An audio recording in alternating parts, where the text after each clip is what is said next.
Good afternoon, Oliver here from Mansell McTaggart. You join me in Loxwood today. We're outside this really lovely 3-bedroom semi-detached house you can see in Nicholsfield. This is number 65. It's a really great size, this one. It's actually offered for sale with immediate vacant possession. So let's go inside and have a proper look around. Okay, so just give you a quick tour outside before we head indoors. This is number 65 Nicholsfield. It's a really generous 3-bed semi-detached house, as I mentioned, offered with medium vacant possession, so ready to move into. Just point out to the front, we've got quite a decent bit of grass there, or front lawn. Obviously the ability to provide some more off-road parking should be required.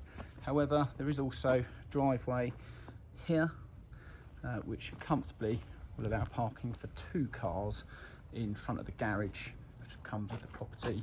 And the thing to point out is the house does have huge potential to extend to the side as well, which I'll give you a bit more information about as we walk around. Nicholsfield itself is just quite a nice cul-de-sac, just a couple of minutes walk from the village high street, and we're literally just within a stone's throw of Loxwood Primary as well, so very handy if you have little children.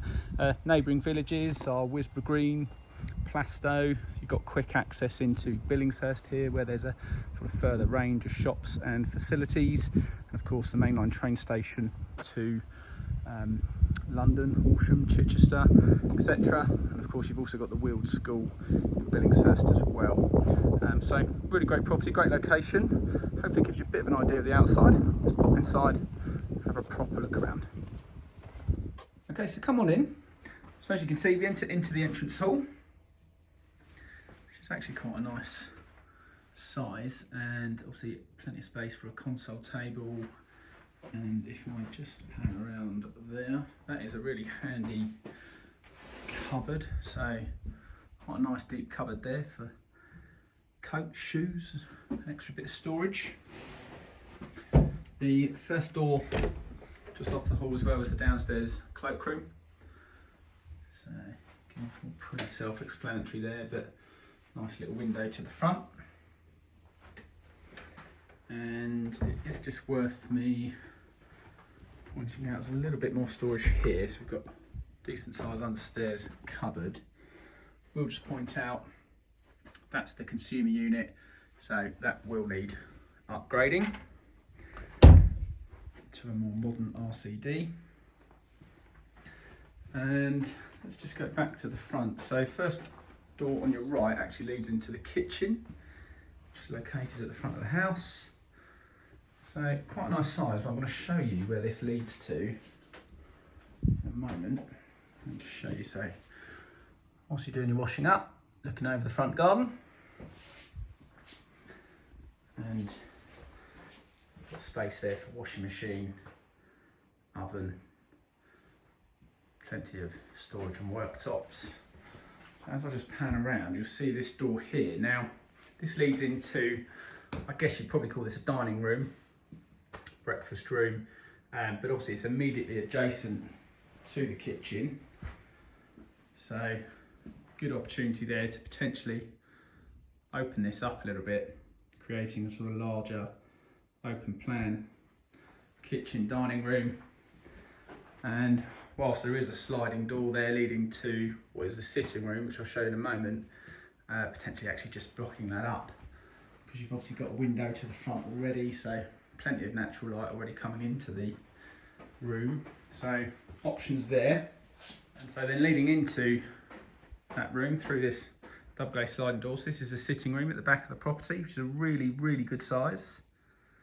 So you can see there you've got that lovely big sliding door to the rear overlooking the garden. Again, let me just pan around here so you get a proper idea of this room. So this is very big, it's a really nice size room this. Obviously got the fireplace at the far end. You can see there we're back into the hallway through that door. And I'll take that inside in a moment, but that just takes you into the garden.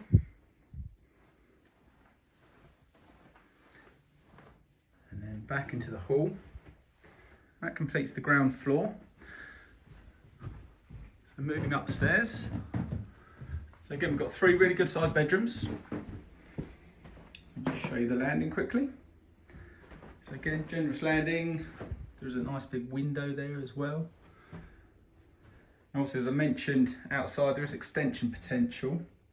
So if you did require first floor extension, it'd be a good opportunity to essentially punch a doorway through this side there, where the window is there, and obviously extend over the top of the garage.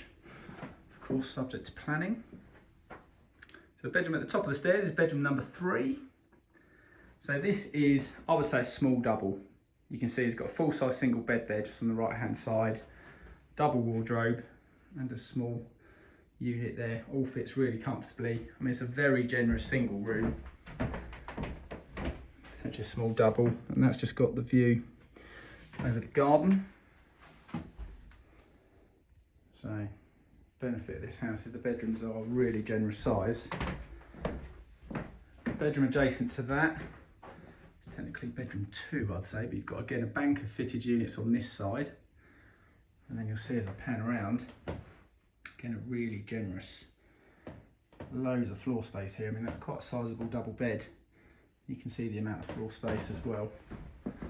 Bearing in mind we've already got fitted wardrobes etc in here, and that again, that's also got the same view over the rear garden. That's bedroom 2, and again just leading down the hall, so into the bedroom at the front. So again, you can see this is a really generous double bedroom. Again, you've got that big freestanding wardrobe. Again, very large. That's actually 2 single beds side by side. So I don't know what that makes that, a queen or emperor maybe. But very generous nevertheless. You can also see you've got a recess there for a further freestanding wardrobe. But it's just worth me pointing out that where that recess is, the other side of that is actually the family bathroom. So again, this room is big enough that if you wanted to put an ensuite anywhere, that would be the obvious place to do it. And then this is the bathroom itself, or as you can see, it's dressed out as a wet room, shower room. So again, quite a nice size. I mean, you could comfortably fit a bath and a shower in here quite easily, because it is a good size as bathrooms go. But as I mentioned, just the other side of that wall is that recess in that front bedroom. And again, just on the landing, worth me pointing out, handy storage. So you can never have too much storage. There is a loft, there's a ladder there as well. So again, storage up there, and of course you've got the airing cupboard with the tank and things in there. Now we're not done there, so again we're back into the entrance hall. I'm sure you spotted this door earlier, so let's just take you through this door here, which actually leads to a covered side entrance. So this door here just takes you back out onto the driveway. What you'll also see as we walk down the corridor, you then got access into the back of the garage, which you can see that's just been subdivided by a stud. So it's really easy to remove that stud if you wished, but this just acts as another sort of area at the back of the garage, handy for an additional sort of appliances. And that's also where the oil-fired boiler is. And I just poke my head in to the garage, so you see, obviously like most garages, obviously full of stuff, not cars, but again, it's actually a very generous garage. You could comfortably fit a car in there. And then leading from that rear passage, we're actually coming to the garden. So you can see here, this neighbour looks like an extension of their garage, but that actually is actually a reception the other side. But again, there's potential there to continue to push this wall out and sort of mirror that of next door if you wanted to. You can see you've got the oil tank there, and then the garden faces west, so it's a really sunny garden. You've got this big extensive patio, So those doors are into that sitting room I showed you earlier. And the garden's pretty easy, pretty hassle-free. Got this couple of steps leading up to this raised area of lawn. All pretty well looked after. Just one house behind. And there you go, that gives you a nice rear elevation for you as well. And obviously this garage area, I'll just try and get up here. So that window is the landing window. So again, potential to do first floor extension to the side, over that inner corridor garage. So great potential there, and obviously if you look at the entire width, you know, that would make quite sizable. You know, if you wanted to convert that space into living accommodation, it'd be a really good width. Could comfortably be done, giving some extra ground floor accommodation, another reception, maybe even a small annex or something. There you go. Okay, so that's it. That is number 65 Nicholsfield. Hopefully you like what you see, but of course if you have any questions or want to know more, please don't hesitate to give us a call.